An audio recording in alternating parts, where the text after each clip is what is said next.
What's up? This is Dave Ropo Drums, and I'm back again with a topic that I've really been thinking about. So let's dive in. Taylor, Taylor, Taylor. Today's topic is basically how to switch from gospel to CCM. Or you can say how to be an adaptable drummer in playing gospel really well and also CCM. So I think the first thing that you have to start with is, what is CCM? From a worldly aspect, CCM is considered Hillsong, Bethel, Jesus culture, elevation, and those type of things. And what I've seen a lot coming into gospel churches more now, or contemporary churches that are gospel, is a lot more of the Bethel songs or a lot of the elevation songs, just like a snippet of them. And sometimes I find that a lot of drummers may be hesitant to that change because they feel like they're losing a lot of creativity or style. So I have 5 tips on how to adapt to that style or really take on that style as your own and become a better drummer. So, number 1, listen to a lot of music. So I know this sounds really basic, but listening to a lot of music does help you. When I was switching from gospel to CCM, the first thing I did was ask for like a playlist, or not even ask for a playlist, but just like looked for a bunch of music, a lot of Hillsong worship albums, a lot of Bethel albums, Jesus culture albums, elevation albums, and just literally binged on them. Any chance I got, I would listen to them, whether it be in the car, headphones, walking to class, just in my room chilling. And the reason why is because I started to get a feel for what the structure of those songs are. For instance, one thing that I realized in CCM is that you have the intro, instrumental, verse 1, pre-chorus, chorus, and then instrumental, verse 2, pre-chorus, chorus, instrumental, bridge, then back to chorus, and then outro instrumental. Sometimes you may not even have a pre-chorus. It can go straight into the chorus. So that's kind of what I've seen a lot or heard a lot. In a lot of Christian contemporary music songs, and that's just been listening, just from listening to a lot of them. Number 2, understand the sound needed. This is a big one.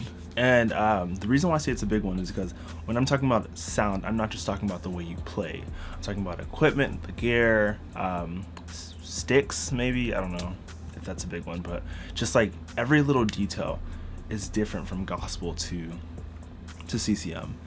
Playing in gospel churches, you usually have like a 5-piece set, two toms, 1 floor tom, kick, then you have the snare, and then go on to the cymbals. You have a lot of 16-inch cymbals, splashes. Rarely used to see 18-inch cymbals.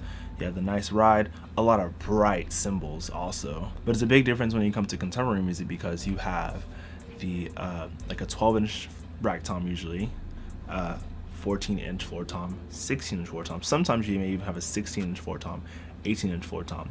And then going to the cymbals, you have big sizes, rides that are 24 inches, crashes that are no less than 18 inches, so 18, 20, and most of the sounds are pretty dry or like really washy, which is completely different. And then also no splashes.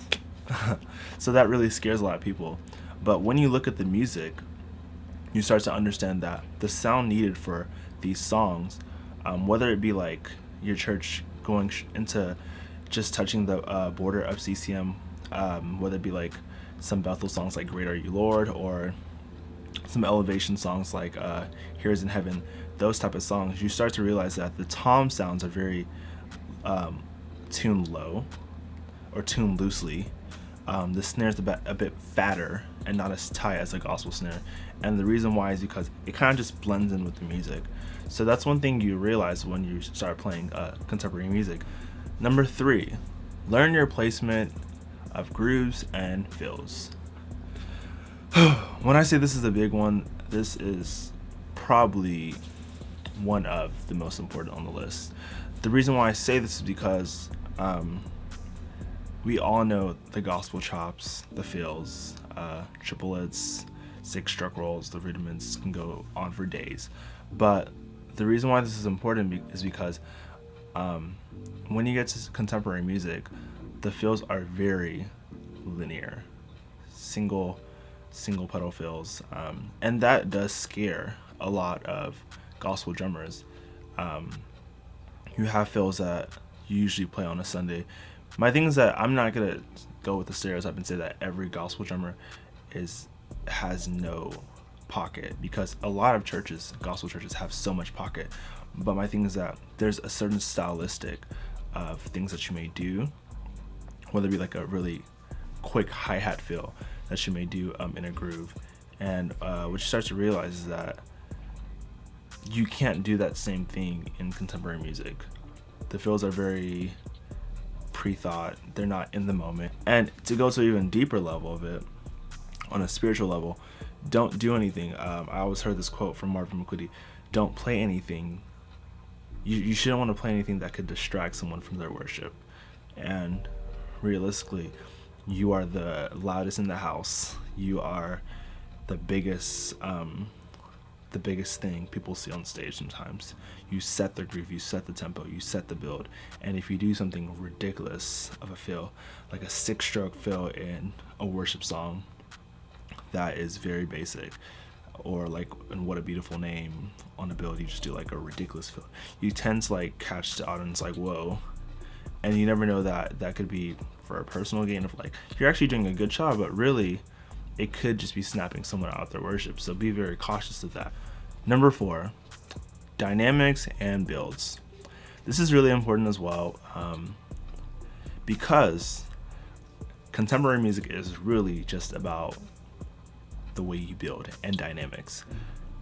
There's a lot of videos on my channel that have this example of how I dynamically build into, whether it be a big chorus or a big bridge.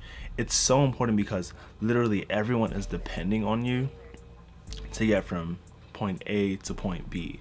I think it's really important to understand building in contemporary music, because in gospel music, the way we build is hi-hat 4-tom, da da da da da da, psh, we do that.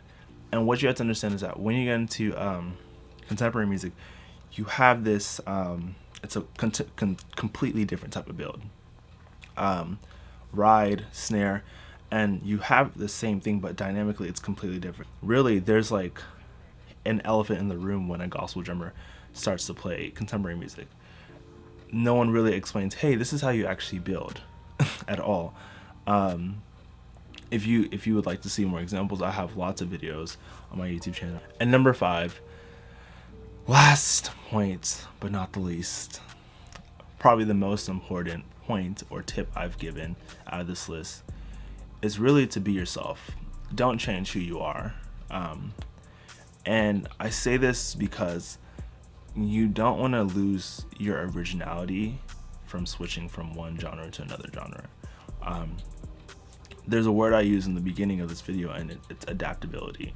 And that's what you really want to be as you play contemporary music, an adaptable drummer. Because if you lose yourself in just playing the exact way the tracks that you listen to played, or the way the worship leader wants you to play, not saying it's bad to obey them, but like a lot of times all they're going off of is based off of the track. So if you continue to play like a robot, what you'll see is that you'll just become like every other drummer who has played in this genre of music. So it's very key that you keep to who you are, whether that be something that whether that be like a triplet that you're really good at. Figure out how to incorporate that into music, into contemporary music.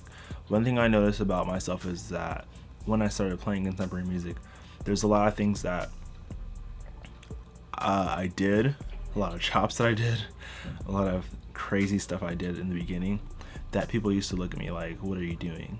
But through time and through discipline and through understanding the music, I kind of made it in a way where it's like, hey, I'm gonna adapt to you, but please adapt to me as well. And I think that when you're playing this music, you should really take that full force and understand that you still are a drummer with his own style. You still are someone who literally came from this genre, and it's not easy switching from gospel to contemporary. So understand that and realize that you are a unique drummer for a reason. So whenever you play this music, play it tastefully and play it with all you have. Don't feel like you're a robot. Don't feel like you're losing who you really are in the music, because you won't last long in playing the contemporary music. You won't enjoy it. But if you really just continue to be yourself in the music, you'll realize that this is so fun, because you're constantly mashing the two together. You're mashing the gospel and the contemporary, and you're figuring out new techniques, new ways, new sounds of how to elevate the music that you're playing. So yeah, those are my 5 tips. If you have any questions, concerns, or you have any tips of your own, leave them in the comment section. I'll probably reply to a few. Either way, this is David Ropo coming at you again.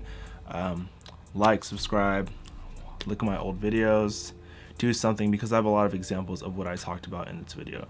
So thank you, and I'll be back soon.